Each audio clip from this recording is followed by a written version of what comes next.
Assalamualaikum and good evening, ladies and gentlemen. You're now with me, Yusuf Shukri, on TVS English News at 5. Let us begin with our top story for today.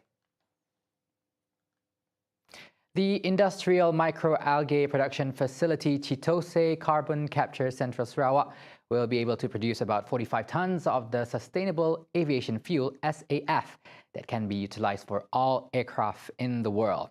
And this was the product of the three-way collaboration between Sarawak Biodiversity Centre SBC, Sarawak Energy Berhad SEB and Chitose Group, a biotechnology company from Japan. With this success, Premier of Sarawak Datuk Patinggi Tan Sri Abang Johari Tun Openg said the Sarawak government has an objective to produce the green energy in a much larger scale. I have proposed to the Japanese, our partner, that we set up the production level, say lah, just example, 6,000 tons a month. Then you calculate backward how much land that you need, how much carbon that you need, and then they will produce based on that 6,000 tons. Kalau nya sebulan 6,000 tan, satu tahun 72,000 tan. That will bring us billions to the state revenue as well as to help the world to have net zero carbon, particularly in aviation industry. Seperti minyak daripada biofuel. Itulah teknologi yang saya nak announce today. The current facility was built on a 5-hectare land, whereas plans to have a larger production will require 10,000 hectares of land which have been identified. And together with Chesote, our next wish to upscale the production up to 10,000 hectare. Area will be somewhere between Bangalian and Tanjung Manis. And then, as you know, we are storing carbon capture. You need carbon, and then we have the natural sunlight. So, in other words, the production of biomass will be large scale, and we will become one of the world major producer of algae biomass that will produce SAF to be used by the airline industry aviation. Abang Johari also revealed that the upcoming Sarawak airline will be powered by the green energy produced. More details will be announced during the 16th edition of Langkawi International Maritime and Aerospace Exhibition, Lima 23, later on this month. Prime Minister Datuk Seri Anwar Ibrahim reiterated his call for the establishment of the Asian Monetary Fund in line with ASEAN'S initiative to enhance the region's regional economic independence and safety net. He said such a regional mechanism would be able to better understand the realities and needs of ASEAN member countries and thus propose more suitable remedial measures. In his intervention at the 42nd ASEAN Summit 2023's opening and plenary session, he welcomes ASEAN leaders' declaration on advancing regional payment connectivity and promoting local currency transaction. The initiative, he said, would enhance the use of local currencies to support cross-border trade and investment in ASEAN. On the ASEAN community's post-2025 vision, the Prime Minister said ASEAN must be able to demonstrate greater confidence and readiness to seize the opportunities aimed at bringing favorable changes to its people and the region, to be carried out in the next 2 years to chart ASEAN's strategic path for the next 2 decades. Anwar said the vision must also strengthen ASEAN's geopolitical and geo-economic footprint and assertiveness and shape a fair, just and ethical international order. The Prime Minister and other ASEAN leaders today attended the summit to discuss several issues of common interest to the regional grouping. Now, 8 heads of government from the 10 ASEAN member states participated in the summit. The exceptions were Myanmar, which was not invited, and Thailand, which faces elections on May 14. Also present were ASEAN Secretary-General Dr. Kau Kim Horn and Timor-Leste Prime Minister Taur Matanruak. Now, Malaysia expressed disappointment on the lack of real progress in ASEAN's efforts to tackle the humanitarian crisis and human rights violations in Myanmar, which has entered its 3rd year. Prime Minister Datuk Seri Anwar Ibrahim said the situation in Myanmar remains challenging, but all ASEAN members support Indonesia ASEAN'S chair this year to implement the 5-point consensus or 5PC to resolve the crisis. In a statement to the media, ANWAR said Malaysia took note that Indonesia has undertaken 60 engagements with various stakeholders in Myanmar and that the progress remains slow. He also said Malaysia would use its good relations with other countries to rally the international community to support ASEAN's efforts in addressing the crisis in Myanmar. He added that Malaysia will work closely with the Special Envoy of the United Nations Secretary-General in this matter. A peaceful resolution in Myanmar, he further said, can only be achieved by the collective will of all the parties concerned in Myanmar to uphold the aspiration of the people of the country. On to some sports update. National swimmer YEAN successfully defended his men's 200-meter freestyle goal on Tuesday, giving Malaysia its first gold medal in the sport at this edition of the SEA Games. He was happy to contribute to Malaysia's gold medal count. I'm happy that I can bring a goal for Malaysia.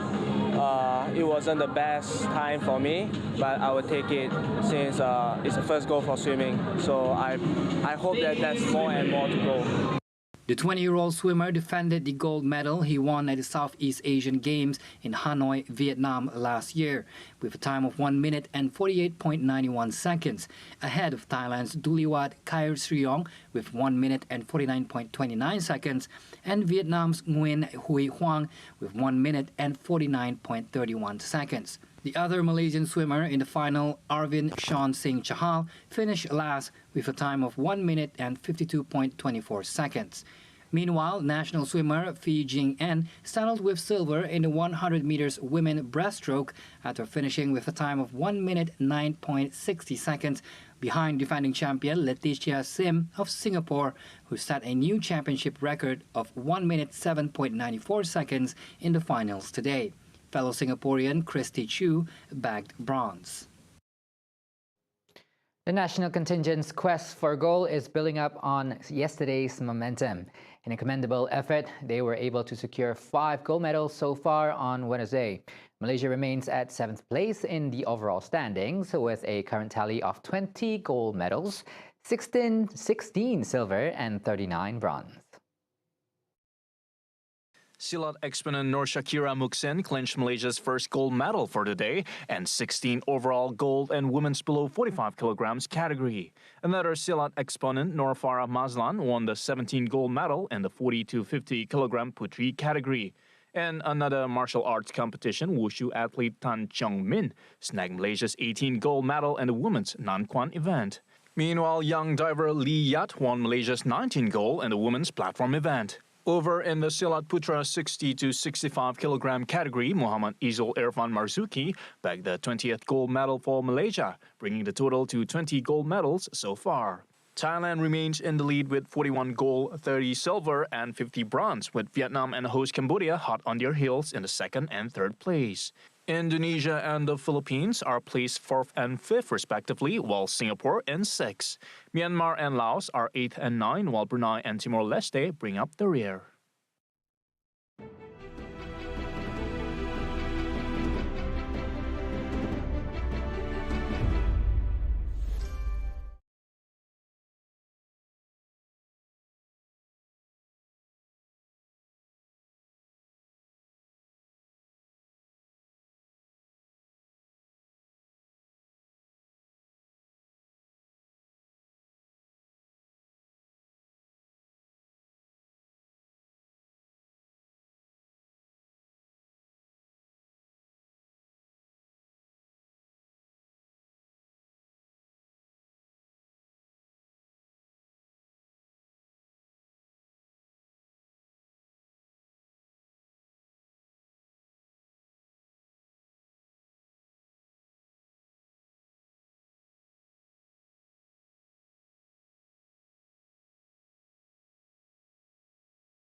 Welcome back. Now to showcase their talents and promote Malaysia's diverse culture, the Miss International Malaysia Sarawak, officiated by Sarawak's Deputy Minister of Tourism, Creative Industry and Performing Arts, Datuk Snodan Lawan, took place at the Waterfront Hotel, which served as a platform to showcase the uniqueness and diversity of Malaysia and having Sarawak values as its role model. Our journalist Handy Gui has the report. Thank you, Yusuf Shukri. So, the Miss International Malaysia Sarawak has been successfully launched today at the Waterfront Hotel by the State Deputy Minister of Tourism, Creative Industry and Performing Arts, Datuk Snodan Lawan. First held in the 1960s, it is the fourth largest pageant in the world. Now, for the first time, Sarawak, along with Sabah and the peninsular counterparts, have been given the honor to organize, to select, and to be presented at the national level, and thereafter to compete and to represent the country at the international level in Tokyo this October. The competition will feature 6 contestants from diverse backgrounds who will compete for the title of Miss International Malaysia. Okay, we have with us the State Director, Dato' Raymond Jolly, to answer a few questions. Thank you, Dato'. Now, Thank you, TVS, for having me on the line. Now, the first question, can you tell our audience more about the selection process and what criteria does one have to fulfill? As in any other pageant, I believe that our criteria, firstly, you must be a single lady, and of course, not married, of course, single, and she should be at the age between 18 years old and 27 years old. She should not be over 27 in November of the year. Now, Dato', how will this pageant differ from other beauty pageants in Malaysia, and what unique features does it offer? As far as I'm concerned, right, Miss International Sarawak or Miss International Malaysia or Miss International, it doesn't differ so much from all the other pageants in the world. They are all pageants and they look into the beauty of a lady, and not only beauty, I would say, they're looking at their intelligence, their personality, and of course, how they carry themselves, yeah, in their evening gowns. And of course, that is more on the beauty. But the other part is, I think, Miss International, they advocate themselves more into culture and also the heritage of the country, and how you promote it internationally. And of course, it starts from young age. All right, so that's the input that Dr. Raymond can give us as the State Director for the Miss International Malaysia. And that's all we can share with you right now. I'm Handy Gui with videographer Aziz Saleh for TVS Kuching. Back to you in the studio. Thank you, Handy. Now on to our final story for today. Russia's invasion of Ukraine has undoubtedly made the world less stable, with repercussions far beyond Europe's borders. Hence, this has forced Japan to rethink its regional security. And in that regard, Japan's Foreign Minister Yoshimasa Hayashi said the country is currently in the midst of a discussion to open a NATO liaison office, the first of its kind in Asia.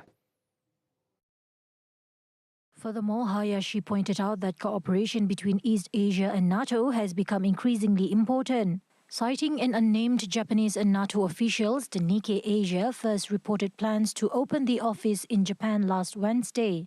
NATO spokesperson said that NATO and Japan have a long-standing cooperation, hence details of the ongoing deliberations among NATO allies will not be further probed. Meanwhile, China, which has previously warned against NATO expanding its reach into Asia or a similar bloc emerging in the region, has already responded angrily to previous reports on the possible Japan office. In reply to this, Hayashi reassured that the opening of any NATO office was not intended to send a message to any specific countries.